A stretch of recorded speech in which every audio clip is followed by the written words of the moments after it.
The very first video by Moses or Lao Shu that I saw captures what I think is the true meaning and purpose of learning a language. So I want to show you a fragment of that video, and I'm going to watch it as well.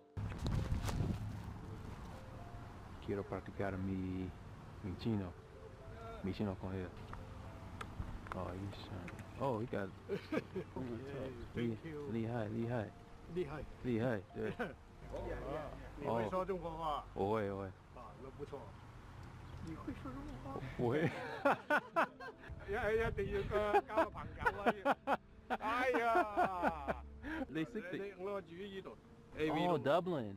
Now there are a few things in this clip that I saw and that I wanted to talk about, I guess. There are actually like 3 or 4 things that you can see in this video that I think is really important when learning a language. First of all, I'm going to answer what I think is the goal of Moses that you can see in this video. Secondly, of course, you can see his proficiency in Mandarin. He's really good in Mandarin, and the question is, how did he get this good in this language? Even without visiting China, he has learned for over 10 years and he's never been to China. Like, what is his method? How does he learn languages? And then there's something else which I personally think is important, and that is social skills. Lao Shu or Moses practices his languages by going up to natives, and these natives are strangers, and so he has to cold approach strangers. I think people are kind of afraid to just go and talk to strangers, and that is something that I struggle with as well. But I think there are things that we can learn from this, so I'm going to talk about that as well. And finally, I'm going to share my personal thoughts. This impacted me and a lot of other people as well, and I just wanted to share my own thoughts on Moses. So first of all, his goal, or actually goals, because I think Moses had a few goals. Now what Moses shows in his videos is that he goes up to strangers and he talks to them in order to practice the language, and that is his most important goal. It doesn't matter how much of a language you know, even if you know just the basics, like a lot of Moses languages, you can just go out there, you can find people to speak with, and you can have a great experience. They will really open up to you and you can just have some fun with it. And that's what Moses tried to do with a lot of his languages, 50+ languages, basically just A1 languages.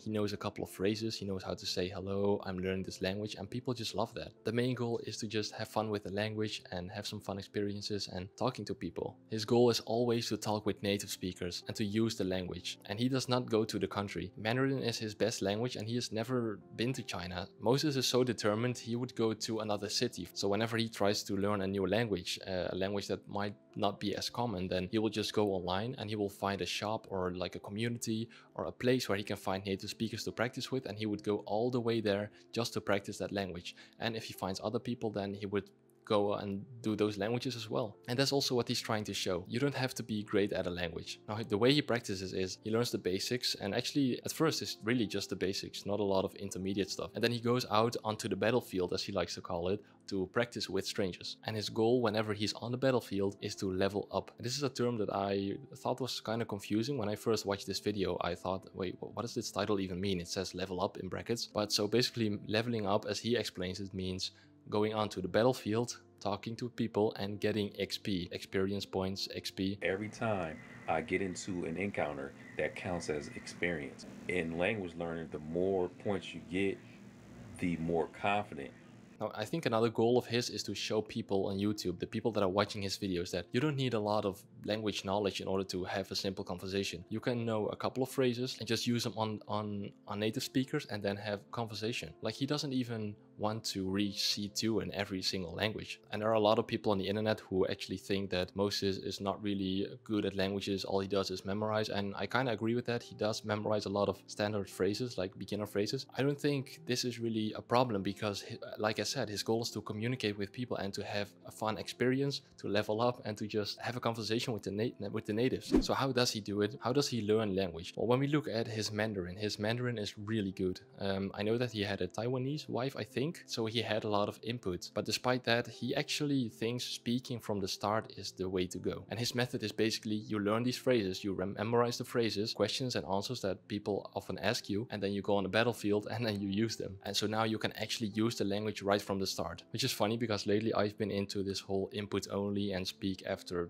hundreds of hours later. But you know, when your goal is to start speaking from the beginning and have some conversation with strangers, then why not do it like this? So over the years he developed his own method. He calls this the FLR method. I think it stands for foreign language road running. So you can find it on YouTube as well. He's got a few videos where he actually explains what it is, and it's basically a list of phrases. You have about 40, I believe there's like 44 questions and answers here, and I believe that whenever one begins to learn a language, you need to begin learning certain things. I believe the interrogatives, the questions, common questions that you will hear from a native speaker when you meet them for the first time. Sure, it's a lot of memorization, but like I said before, if your goal is to speak with natives from the start, then you can give it a shot. His Chinese is actually really good. He's really natural with his Chinese, and I think part of that is because he had so much experience speaking with strangers. Of course, he had a lot of input as well because of his wife, but also he talks to so many Chinese people on the street, so he's used to what people say and he knows how to answer and what people are going to ask him. Now finally, I think that, at least for me, I got really inspired and I would like to be able to do this, you know, just go on the street. And there's actually a couple of people on YouTube that do this. They go on the streets, they find people to speak with, but I think a lot of people would struggle with this because it's a social skill, and if your goal is communicating, then I think there's actually value in learning how to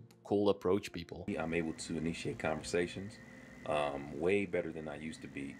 Before I couldn't really talk. I was like a mute.